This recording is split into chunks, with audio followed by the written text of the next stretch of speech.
म यो रमाइलो नेपाली गाउँमा आएको छु। आजसँग रमाइलो गर्न जाने।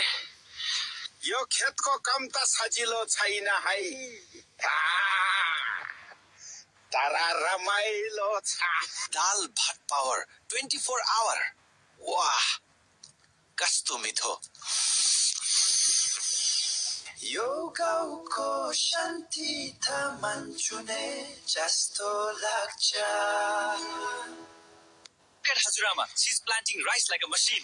I'm planting future. Do you even know English? Little bit, but enough to teach you. Guys, मलाई भ्लग बनाउन नि नागरिकता चाहिँदो रहेछ।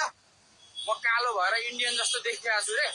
कालो मान्छे नेपाली हुँदैन। नमस्ते सबैजना, मेरो भ्लगमा स्वागत छ। हेर्नुहोस् मेरो साथी कस्तो रमाइलो गर्दैछ। धन्यवाद, लाइक र फलो गर्नु होला। मेरो दुश्मन छ धेरै, दुश्मन हेरेको हेराई।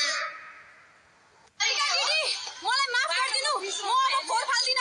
यो फोहोर फाल्ने ठाउँ हो। साथीहरू, मेरो त सास नै अड्केला जस्तो भयो।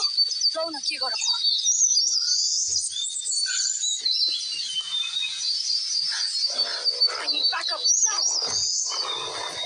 Guys, welcome back. यो मेरो अर्को साथी कुङ्गा शेर्पा हो अनि मलाई नेपाली सिकाउने साथी पनि हो। धेरै जनाले सोध्नु भयो अक्सिजन चाहिँदैन र माथि। ओए, जतिको अक्सिजनले पुग्छ हो हजुर मलाई तुप्पोमा पनि।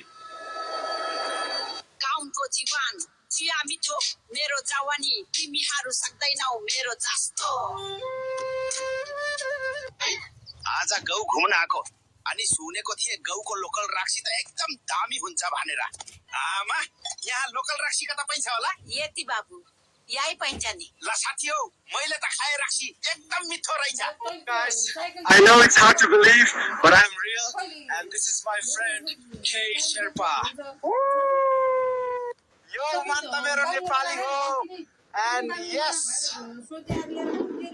मलाई नेपाली बोल्न आउँछ। के को मिसन 84? हामी त खाने हो खसी, भोट पुरानो पार्टीमा हाल्ने अनि सुन्ने अर्को 5 वर्ष रुवाबासी। हो साई हो। आज यति माछा मर्न आएको बागमती खोलामा तर माछा नै पे पर्दैन। अब माइले कसरी पेट पाल्ने होला? Namaste.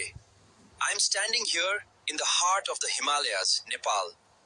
Just look at these mountains. Guys, यो खाना त एकदम मिठो छ। हो, हाम्रो नेपाली खाना त डरै मिठो हुन्छ। दाल भात त एनर्जीको किङ हो जस्तो छ। म आज मुक्तिनाथ दर्शन गर्न आएको छु खोजे सगरमाथादेखि। तपाईहरू पनि दर्शन गर्नुस् भन्नुस्। जय मुक्तिनाथ लेख्न नबिर्सिनु है। बहुत पैसा है अपने पास, तिजोरियां भर रही हैं। इतना पैसा है कि खत्म ही नहीं हो रहा। आज ही मैं 25 करोड़ रुपए लेके निकला था मार्केट में खर्च करने के लिए।